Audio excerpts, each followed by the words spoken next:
Hey everybody, it's Miss Susanna back with your next mind body dance video.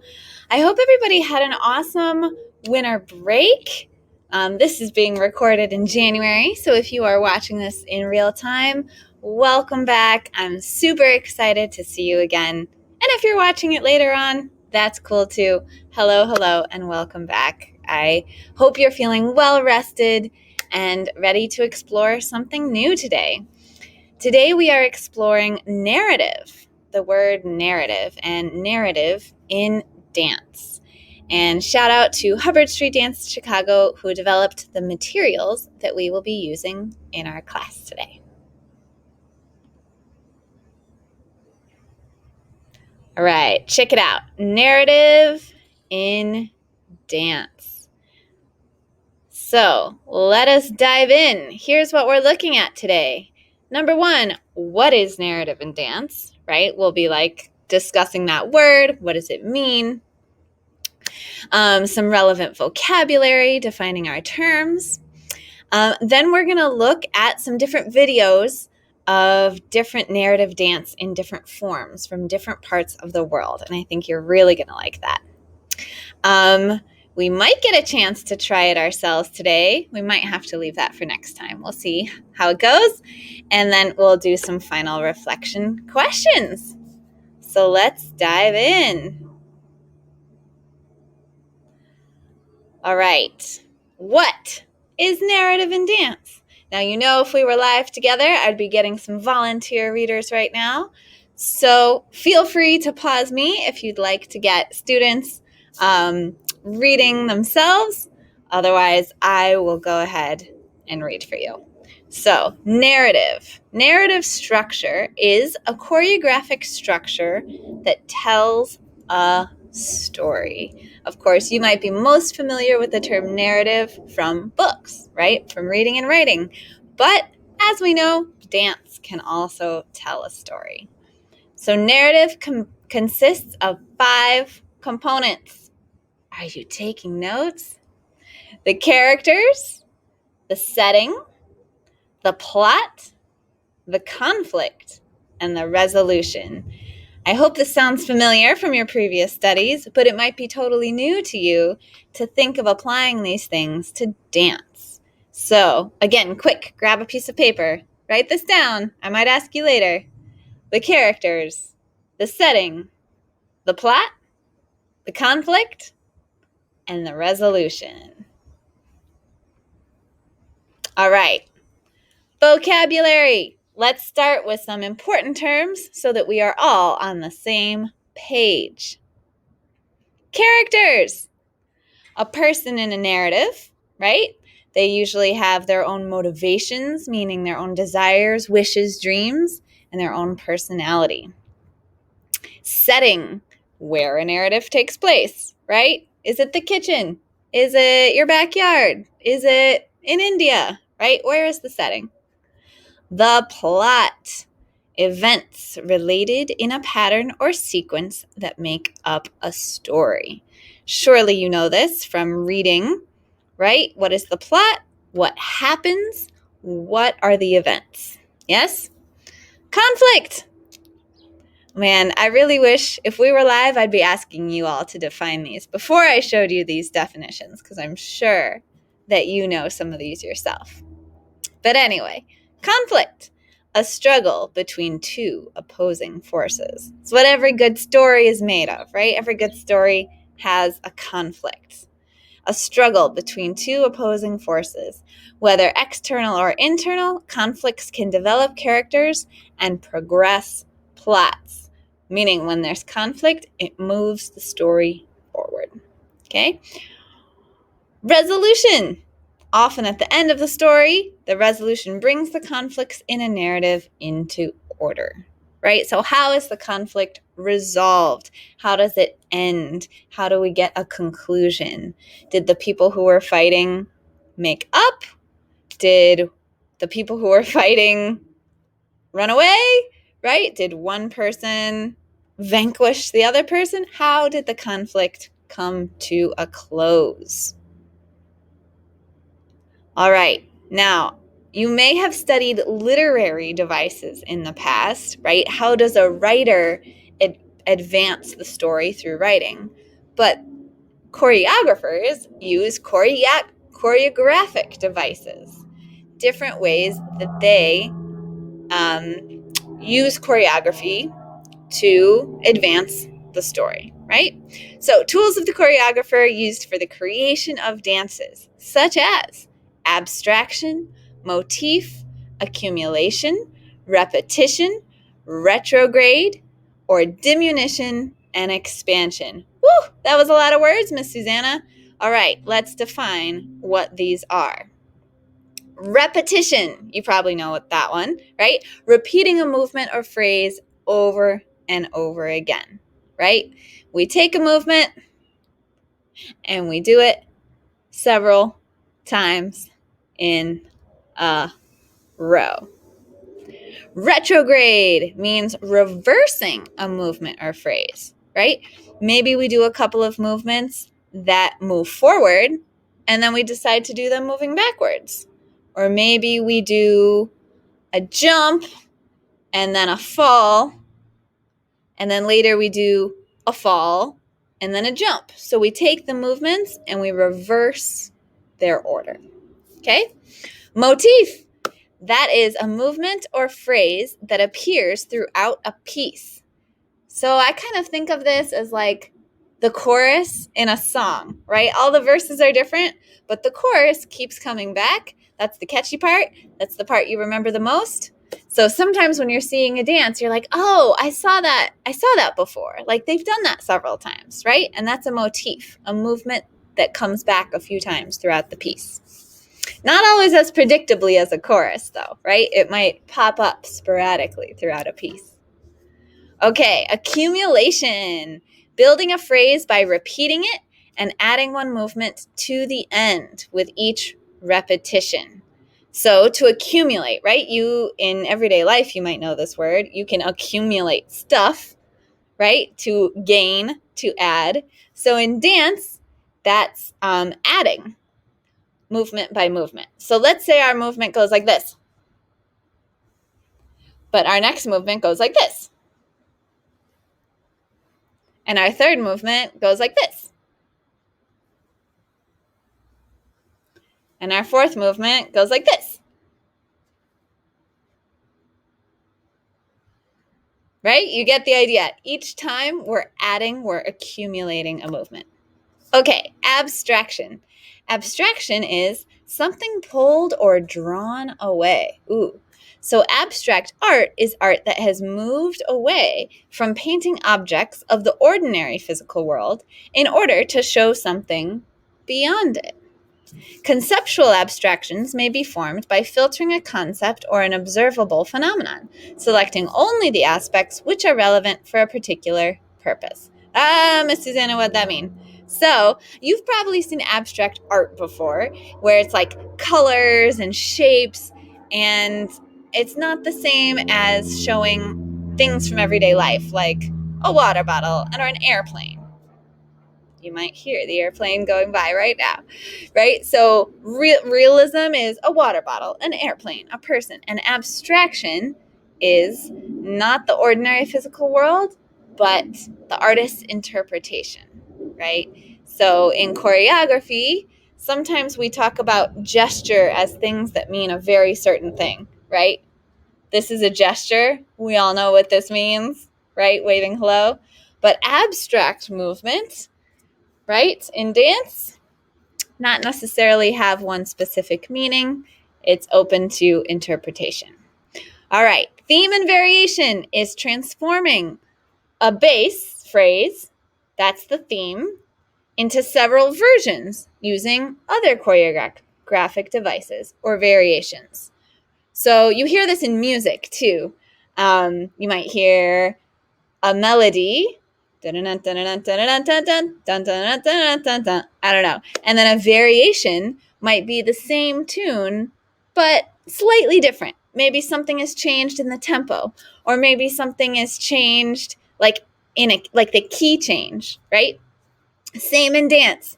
You might have a phrase of movement, let's take my one from before that I just made up. And then I can use some of my other choreographic devices. I can't say that word today, guys. Choreographic devices to make a variation, right? So maybe this is my theme, but then one of my variations might be speeding it up. Maybe one of my variations is doing it backwards. Can I do it? Maybe one of my variations is messing with some other part of the tempo, right? So a theme is your base, a variation is how you change it. All right, pantomime. Often used in classical ballet, pantomime ties specific meanings to specific gestures. So like the opposite of abstraction. In pantomime, specific meanings are tied to each specific gesture. This is pantomime.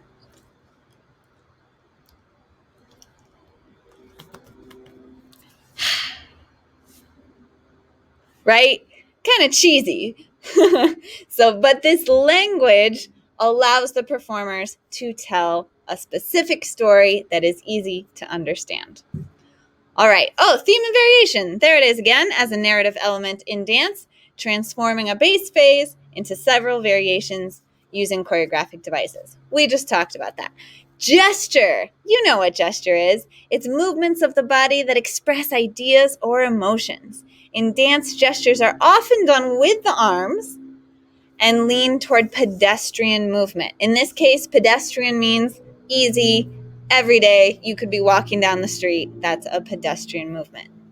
And finally, point of view is the perspective from which a story is told, right? When you read a book, is like who's the character that the point of view is from? Is it from the main character? Well, usually it's from the main character. But is it first person? Is it third person? Whose perspective is it told from? And the same can be true in dance. There might be a main character who you feel the most attached to, and you feel like you're experiencing the dance through their point of view. All right, enough of me talking, friends. Let's watch some dance and look for some of these different narrative elements from some great dances. So, story and character are familiar terms when we discuss novels or plays, right? But how do these ideas translate to an art that uses movement and not words to communicate? Here are some examples. We are going to look at Appalachian Spring by Martha Graham. I don't know if you've heard of Martha Graham, but she is one of the godmothers of American modern dance. So remember that name. And Appalachian Spring is one of her most famous dances. Appalachian Spring tells the story of a young frontier couple on their wedding day.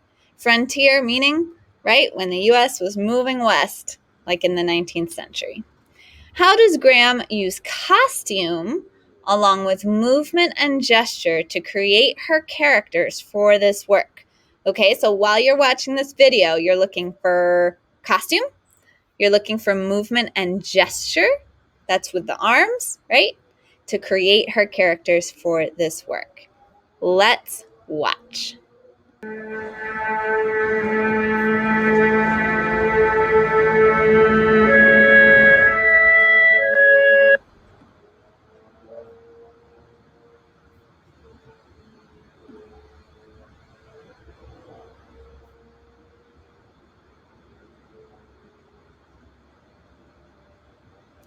Okay, here we go.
Are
you noticing these gestures?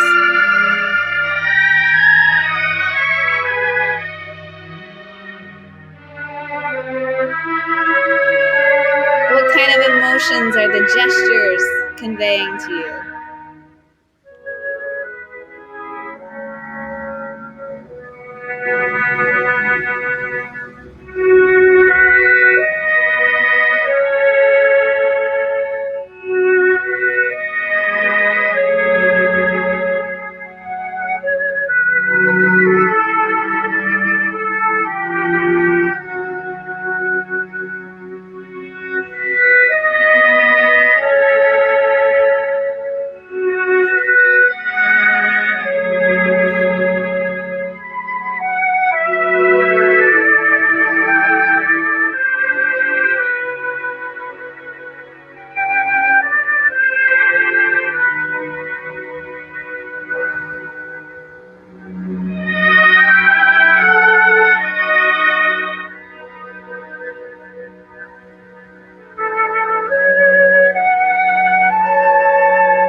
All right. Cool. Okay, so I'm so curious. I wish I could hear your feedback and what you think. How did Martha Graham, the choreographer, use costume to tell you about her characters? Right? This was choreographed in 1944, as I'm sure you could tell from the black and white. It's older, and it was set even earlier than that. It was set in the 19th century. So I'm sure you could tell from their costumes that it was set in a very different time and place than now, right? And what about the movement and gestures? How did that help you get a sense of the story and what was happening? One of the gestures I noticed over and over was this or this, so sort of a prayer or a supplication, right? Frontier life was not easy.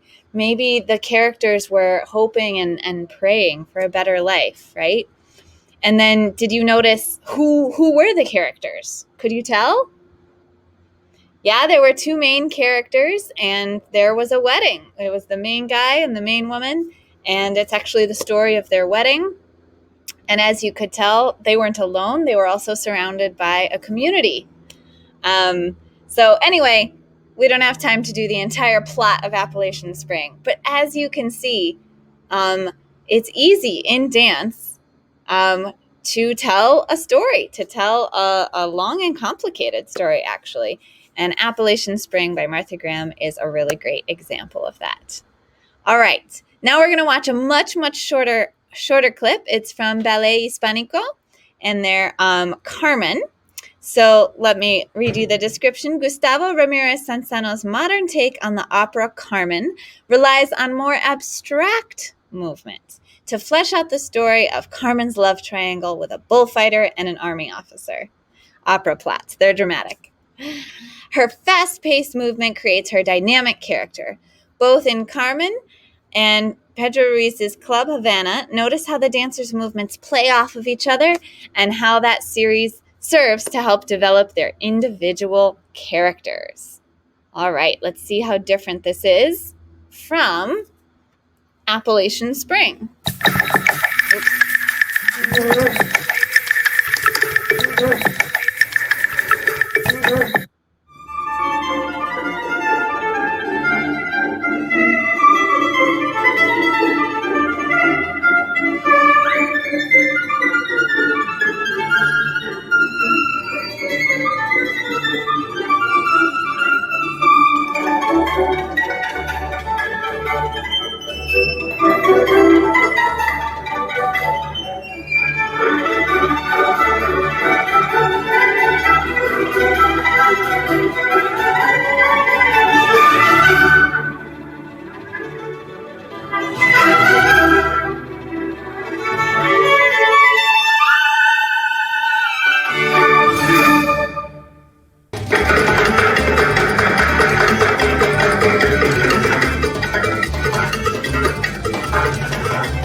All right, that was just a super short taste of this ballet, but I was wondering, how could you tell who the main character was here? How could you tell? Yeah, a couple ways. Costume, right? The main character, Carmen, is obviously wearing black, whereas everybody else is wearing white. So costume can obviously be used to help us discern who's the main character, who are the supporting characters, right? And what about the movement? Was it abstract? Was it gestural? This was definitely a little more abstract than an Appalachian Spring, right? They weren't doing specific movements that mean a specific thing, but you get a sense of playfulness, right? You get a sense of personality from the way that they're moving. I definitely feel like the way that they're moving, I don't know, these are people I'd want to meet. They seem like they have interesting personalities. And over here, right? What could we tell about the setting? Yeah, it seems like a party, right? There's like confetti coming down. There's lights in the top. They seem to be wearing party dresses.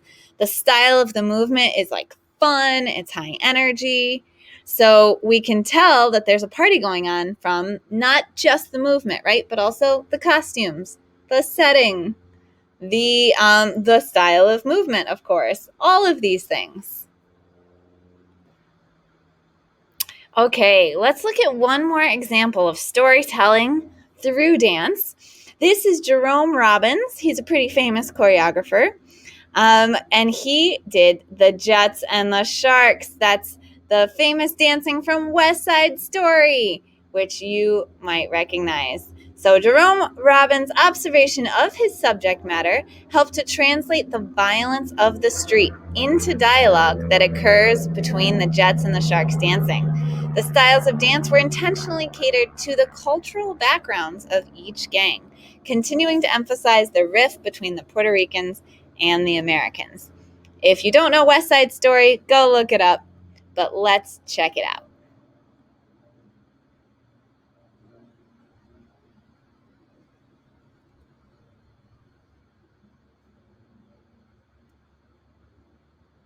Jerome Robbins was an incredible observer of human behavior. There's a movement in West Side, which is the famous snap of the finger, you're just doing that. And people think, oh, it's jazz, so they're just keeping time. He got that from observing people and taking in subject matter that he was working on for West Side. and there's a guy at a bus stop, and he seemed very edgy and very out of sorts and very nervous, and he was a very intense energy that caught his eye. And the guy was sitting there waiting for the bus, but he was so worked up that he was doing this kind of tick move, and it was very persistent and very intense, and that's what he tells us is the intention of cool, that if you don't do something that sort of keeps you calm. Have you ever seen somebody with body language like this? Releases attention, it's gonna explode. There's a sense of danger, like just that one idea. It's a very clear language that he creates. Robbins uses that same language to bring the characters to life and heighten the tensions of the plot. The sharks and the jets are given different vocabularies that govern their movement. Robbins was famous for rehearsing the two groups separately to make that tension even more when they appeared on stage together. You have that tension between the two sides in the story very much clearly reflected in the dance, because you have the Puerto Rican side that's dancing the mambo. When Puerto Rican dance the mambo, it's a source of pride. They're going to show you something that it's part of who they are. You see in the mambo all the influences of what mambo is about, which has Spanish and has African rhythms in it. And so you have the Puerto Ricans, for instance, just challenging the jets forward with a little bit of a it's like this is where I come from, and it's very elegant, and it's very Spanish, it's very Caribbean, and then there's a little Caribbean Afro influence, and they are very good at that as well, because it's part of their makeup. And then you have the Anglo-Saxon side, the Polish boys that are like, where's the mambo? We're going to do it in America, because we're in America. So you have them sort of like, they're the mambo, but they're like mocking it. And they're getting down, and they're like sort of like, it's a more athletic approach, it's more kind of like no style. We are, the sharks are showing style. They're like, we don't need style, we got power, we got strength. So you always have that fighting that translates from the streets onto the dance. The dance at the gym is when you, for the first time, you see Tony and Maria or Romeo and Juliet meet for the first time. And it becomes a really tender moment that shows up physically, because there's a tension even between the two lovers, because they can't touch each other. They know it's prohibited, but there's something that's attracting. So even if it's a beautiful, very gentle moment, he still keeps it real in terms of what would happen to two human beings that have that experience. And that first moment, sit down and we do a little cha-cha. But instead of doing a cha-cha, the traditional fast cha-cha-cha that you do in a social setting, he turns it into a romantic dance. And he takes a softer connotation, and then it becomes more sensual and almost innocent at the same time. So moments ago you had the energy of the two gangs out dancing each other, and then you have the most beautiful love story happening in front of your eyes. Like they say, out of the mud you get the beautiful lotus. It's a beautiful contrast, and that great artists create those contrasts. It's breathtaking.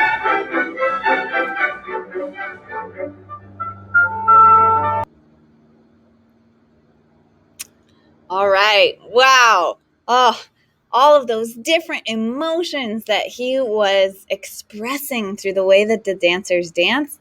Wow. That was really, really amazing. Definitely go watch West Side Story if you haven't seen it before. Okay, so friends, I really am so curious to just hear a little bit from you. Right now, let's do it in writing. So grab that piece of paper you had and a pencil or pen. And I'm just so curious to have you imagine if you were going to do a narrative dance about something from your life, what would you choose? Right? So just take a second, write this down. Who would the characters be? Let's say that you are going to make a dance from something out of your own life, right? And now we've seen 3 different examples today of very, very different stories, very different conflicts, very different characters. So just think of something from your own life I'll be quiet for a minute and write down who would the characters be? What would the setting be? Would it be Chicago? Would it be somewhere else? What would the plot be? What would the conflict be? And what would the resolution be? So take a couple minutes right now to imagine a dance about something from your life and what these elements would be. Go for it.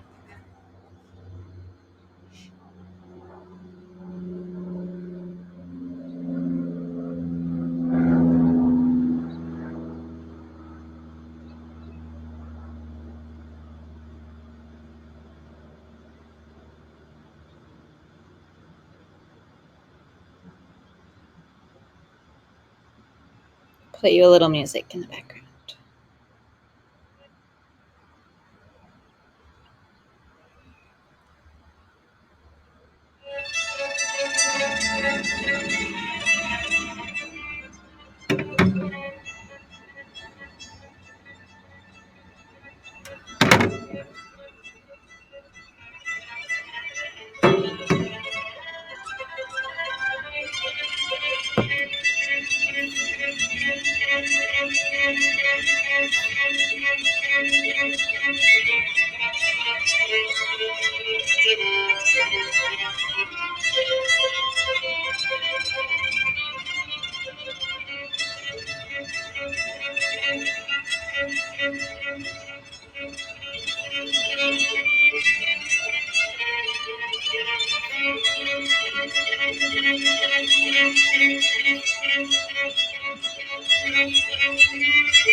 Okay, and now add, thinking about this dance you'd be doing about a story from your own life, what kind of movement would you use?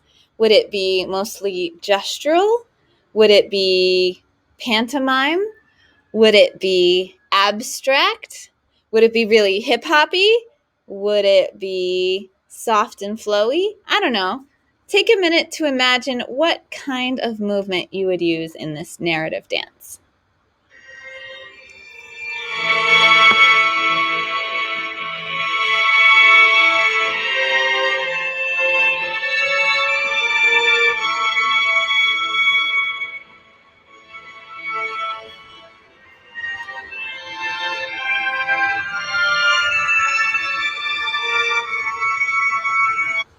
Okay, and finally, I'm going to take us all the way back to our narrative devices that we talked about at the very beginning of class. And, oh, oops, it's the other way. There they are. Okay, and even if you're not 100% sure, imagine which of these devices you might want to use in your piece about your story. Would you be interested in using repetition, motif, retrograde, abstraction, accumulation? Just take a second to think about which ones might be most interesting for you to explore and write those down.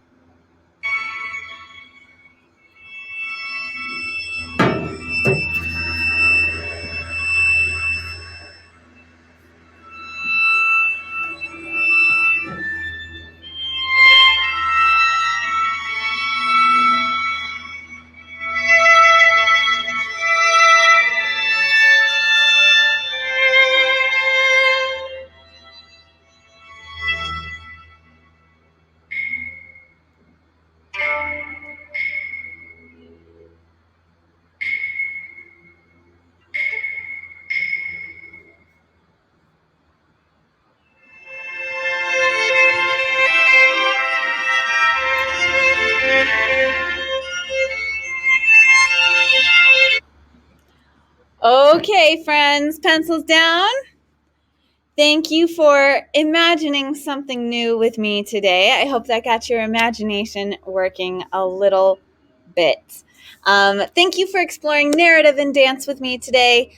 Next week, we will dive a little further into two of these choreographic devices, repetition and theme and variation. Okay, so next week we will be moving to explore some of these concepts with our bodies a little bit more.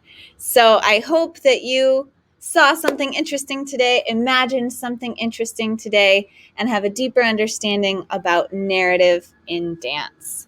See you next time. Bye, everybody.